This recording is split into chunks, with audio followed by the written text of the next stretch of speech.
E aí, pessoal, tudo bem com vocês?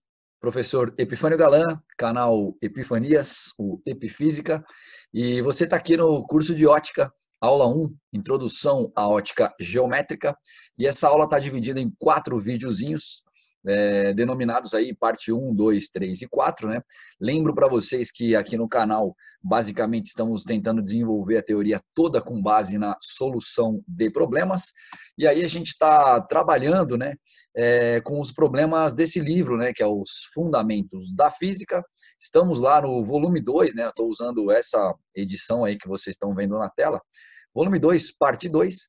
Então, vamos seguir aqui lá na página 252 e nessa aula aqui vamos resolver os exercícios P214 e P215, né, são os exercícios da série propostos, tá bom? Vamos lá então, são 2 exercícios sobre eclipses que são bem bonitos, bem legais, bem importantes aí, especialmente para o pessoal que está focado aí no Enem, sempre vale a pena dominar esses conceitos, tá? Então, o primeiro é o da Federal do Rio, uma das questões, na minha opinião, mais bonitas sobre eclipses já produzidas aí pelos vestibulares brasileiros. A figura a seguir, evidentemente fora de escala, mostra o ponto O, em que está o olho de um observador da Terra olhando um eclipse solar total, isto é, aquele no qual a Lua impede toda a luz do Sol de chegar ao observador. Vamos então fazer uma análise bem breve aqui da figura, tá? Ó, tem o Sol, tá? Lua e o observador, né?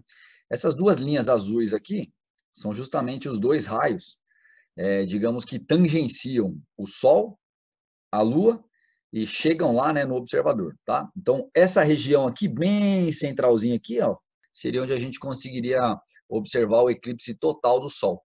Um pouco acima ali, então a gente já teria a incidência de um eclipse parcial, né? A gente já conseguiria ver uma parte dos raios solares. Um pouco abaixo aqui também a gente teria um eclipse parcial. E aí bem acima e bem abaixo a gente já não teria eclipse nenhum. Mas aí a gente precisaria ter uma amplitude muito grande aqui para conseguir observar. Não é o caso do problema, tá?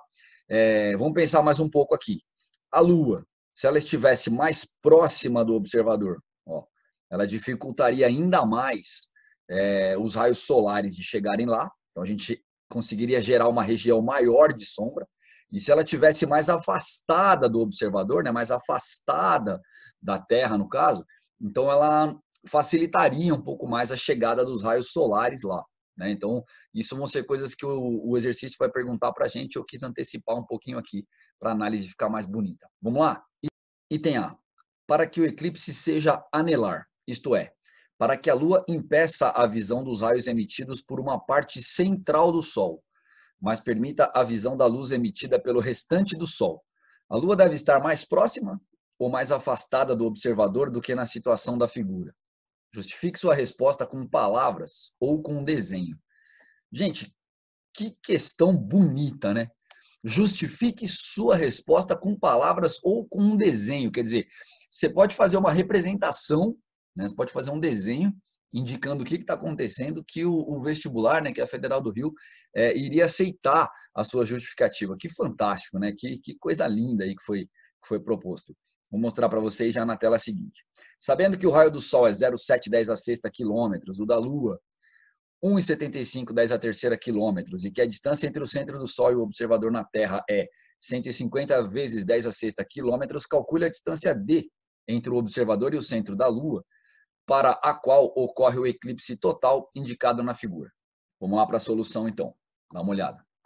Fiz aqui uma figurinha e eu quero que vocês observem com atenção aqui, tá? Então, aqui está o Sol, a Lua e aqui está a Terra, digamos, tá bom? Então, observem aqui com atenção, ó. Essa região mais escura aqui, né, a região que eu indiquei aqui como umbra, né, a sombra, é a região onde ocorre o eclipse total, tá? O eclipse total do Sol. Então, bem aqui no A, né, na região A, está ocorrendo o eclipse total. Pensa aqui comigo.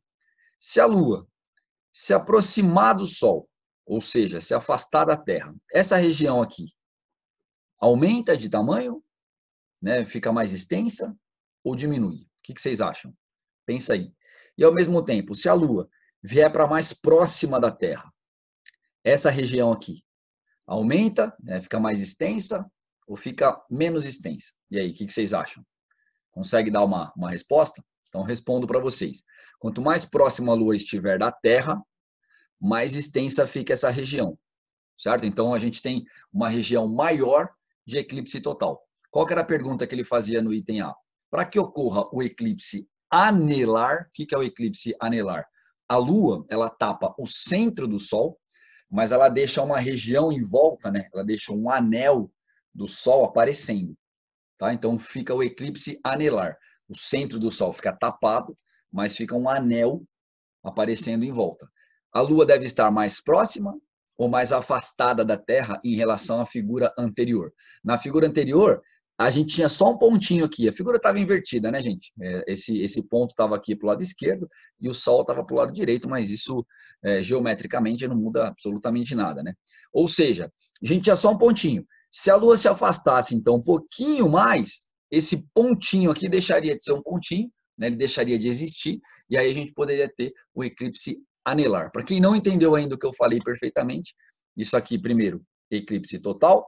Nas regiões B, né, onde nós temos a penumbra, tá? Ocorre o eclipse parcial, então eu consigo ver uma parte do Sol.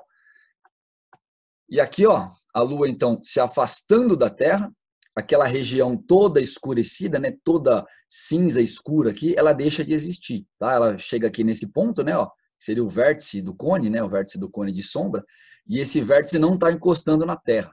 Então, quem estiver aqui na região C, consegue ver o centro do Sol escurecido, mas as bordas do Sol, né, o anel ao redor do Sol, fica claro, né, fica aparecendo para a gente. Algo parecido ali com o que eu acabo de mostrar aqui na tela para vocês ali, indicando como C. Isso é o eclipse anelar. Tá aí uma foto do eclipse anelar.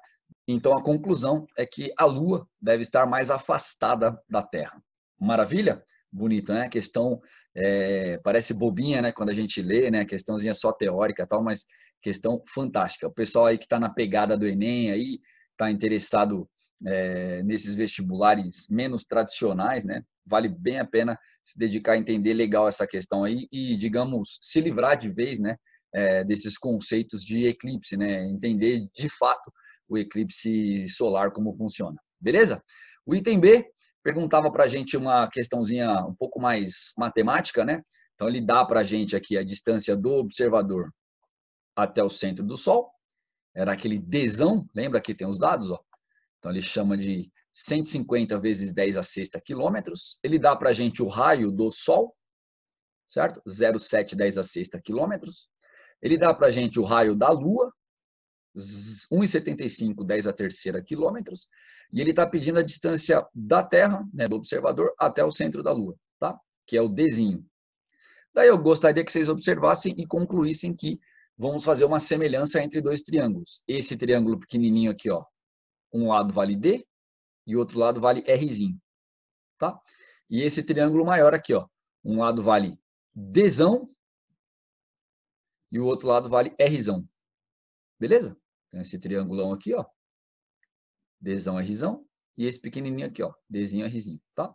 Achei a semelhança, é só aplicar, aí faz conta. Minha sugestão de sempre, escrevam a primeira passagem sempre com as unidades, daí vocês vão perceber se dá ou se não dá, e se der, o que dá para cortar. O que der para cortar, corta. O que não der para cortar, talvez tenha que fazer algum tipo de transformação, transforma, e aí sim opera. Tá? Então, vale a pena, às vezes, gastar um minutinho a mais olhando isso para não errar o exercício. Tá? Então, aqui, por exemplo, escrevi tudo, consigo perceber, ó, dá para cortar esse 10 a sexta quilômetros de uma vez com esse 10 a sexta quilômetros. Foi por isso que ele deu assim, né? Por isso que ele deu 150 10 a sexta e 0,7 10 a sexta. Por isso que ele não deu notação escrita bonitinho, né? 1,5, 10 a oitava e 7, 10 a quinta. Por isso que ele escreveu desse jeito para facilitar a sua vida aí, ó. Então, cortei. Agora vamos isolar o D, tá? Então, vamos fazer 1,75, 10 a terceira quilômetros, multiplicar o 150. E aí, só fazer a conta, né? Então, D ficou 1,75, 10 a terceira quilômetros vezes 150 dividido por 0,7. Agora, aqui não tem jeito, né, galera? Aqui é fazer conta mesmo. Então, você vai ali no cantinho, faz as contas. Fiz as contas, encontrei 375 10 a terceira quilômetros, não posso deixar assim, não está em notação, tá? Então, passando para a notação, 3,75 vezes 10 a quinta quilômetros. para quem preferisse, né, evidentemente poderia escrever 375 mil quilômetros. Essa é a distância média da Terra até a Lua. Sempre é importante frisar, né, distância média, porque ela não é uma distância exatamente constante, né? Ela oscila um pouquinho durante a trajetória da Lua em torno da Terra. Beleza? Matado aí o P214. Passamos para o próximo? P215, exercício lá da PUC São Paulo. Leia o texto seguinte e responda às questões propostas. Lua tem o último eclipse do século. Às 22 horas e 21 minutos de hoje, começa o último eclipse total da Lua do século. Ele será visível de todo o Brasil. Os eclipses totais da Lua ocorrem a cada 18 anos, mas só são visíveis de aproximadamente 1/3 da superfície terrestre. Assim, para o mesmo ponto da Terra, eclipses totais ocorrem a cada 54 anos. Matériazinha lá da Folha de São Paulo, né, gente? 16 de agosto de 1989. Explique como o eclipse total da Lua acontece, esquematizando a situação. B. Que propriedade da luz possibilita que esse tipo de fenômeno ocorra. Galera, questão fantástica também, né? Questão muito bonita. Em tese, uma questão relativamente simples, mas acredito eu, não tenho essa estatística, tá? Mas acredito eu que muita gente deve ter errado essa questão, muito pouca gente deve ter acertado 100%, né? Deve ter cravado a questão, tá? Então, vale bem a pena fazer com bastante calma. No item A, eu fiz um desenho aqui, né? Tem aqui o Sol, Terra, de novo, né? Evidentemente fora de escala, e a Lua. Essa região mais amarronzada aqui, né? Ó, é a sombra, né? A umbra que a Terra está fazendo lá na Lua, tá? Então, a Terra está tapando os raios solares nessa região, e aí a Lua, ao passar por aqui, ela entra nessa região, tá? As pessoas que estão aqui, então, e estão olhando para cá, veem a Lua entrar na sombra da Terra. Dessa forma, a Lua dá uma sumida, né? Ela desaparece no céu. Desaparece bem entre aspas, né? Muitas vezes a gente consegue ver ali um pouquinho ainda da Lua, né? Não é que fica aquele desaparecimento total, né? Mas vocês conseguem entender aí a situação. Quem está olhando, né? Quem está numa posição da Terra que só consegue olhar para essa região aqui, né? Para a penumbra, essa região mais acinzentada, aqui um cinza meio azulado, tal. Então consegue ver o eclipse parcial.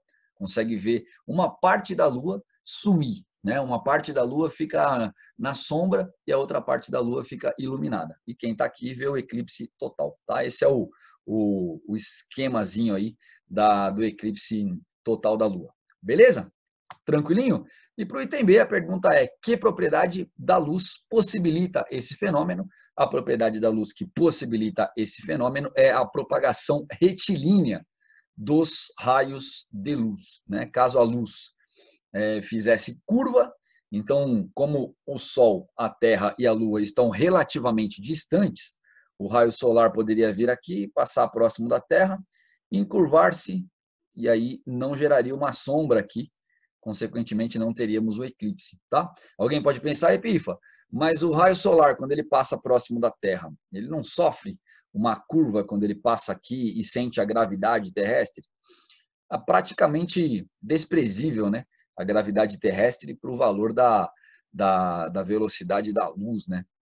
Claro que o Einstein demonstrou, né, quando ele desenvolveu a teoria da relatividade geral, que a luz pode sim se encurvar quando ela passa próximo de regiões com gravidades muito grandes, né?